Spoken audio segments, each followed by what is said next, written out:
नमस्ते हिंदुस्तान, कैसे हैं आप लोग। एक तरफ जहां पे कोरोना महामारी बढ़ती जा रही है, दूसरी तरफ जहां पे नरेंद्र मोदी खुद कुंभ को लेकर ये कहते हैं कि कुंभ एक प्रतीकात्मक स्वरूप है, मतलब कुंभ पे प्रतिबंध लगना चाहिए। श्रद्धा, आस्था, ये सब अपनी जगह है, और लेकिन ये बात भी सच है, किसी की जान सबसे ऊपर है, हेल्थ सबसे ऊपर है। आस्था और श्रद्धा को ठेस ना पहुंचाते हुए नरेंद्र मोदी ने स्वामी से बात किया, और वहां के स्वामी से बात करने के बाद ही ये बयान दिया है कि ये कुंभ एक प्रतीकात्मक स्वरूप है और इस पे हमें रोक लगानी है। अपार्ट फ्रॉम दैट, जो श्रद्धा है, आस्था है, उसको भी वो कंटिन्यू रखते हुए, जारी रखते हुए उन्होंने ये बयान दिया। लेकिन सबसे ताज्जुब की बात है कि महाराष्ट्र से हमेशा कोई ऐसे बयान सामने आते हैं जो हमेशा से विवादित नज़र आते हैं। वहीं पे महाराष्ट्र की मेयर किशोरी पेडनेकर ने आज इतना भद्दा बयान दिया है जिसे मैं सुनकर बहुत शॉक्ड हूँ और आपसे ज़रूर शेयर करना चाहूँगी कि उनकी सोच, जो खुद एक महिला हैं, खुद एक हिंदू हैं, लेकिन वो महाराष्ट्र सरकार में है और एक महाराष्ट्र की मेयर है, तो उनका कहना है कि जो भी कुंभ से आने वाले व्यक्ति है वो कोरोना का प्रसाद बांटने वाले हैं। तो कुंभ से लौटने वाला हर एक व्यक्ति, चाहे वो किसी भी राज्य का हो, किसी भी शहर का हो, अपने खुद के खर्चे पे खुद को आइसोलेट कर ले। Kishori ma'am, with all due respect, I can't believe this, being a women, being a Hindu, आप इस तरीके की बातें बोल भी कैसे सकती हैं। माना, I totally agree with you कि हमें कोविड के गाइडलाइंस फॉलो करने चाहिए।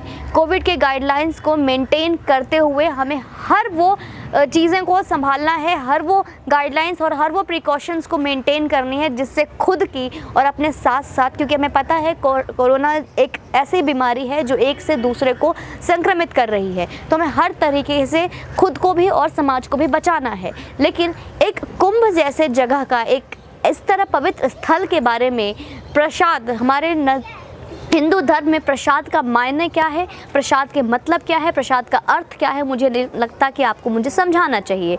और इस बात को, प्रसाद शब्द को आपने कोरोना महामारी से जोड़ दिया, और इनका कहना है कि कोरोना का प्रसाद बांटेंगे कुंभ से आने वाले लोग। Kishori Pednekar ma'am, with all due respect, I requesting you all to take this statement back, क्योंकि लोग कोशिश कर रहे हैं, यहाँ तक कि हमारे प्रधानमंत्री कोशिश कर रहे हैं, इन सब चीज़ों को रोकने की कोशिश की जा रही है।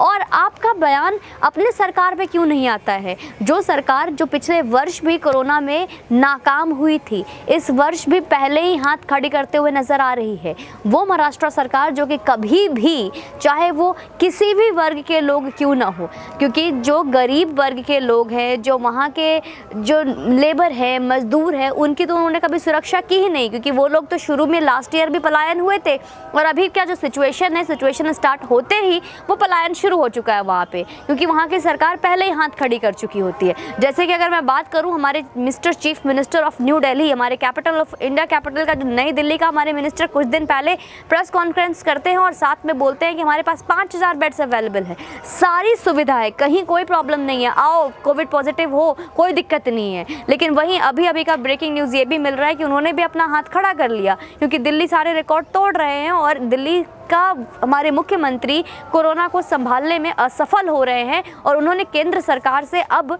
सहायता मांगी है। ताज्जुब की बात है। दोस्तों, मैं आपसे रिक्वेस्ट करूंगी कि जब कोई ज़रूरी काम हो तभी आप अपने घर से निकलें।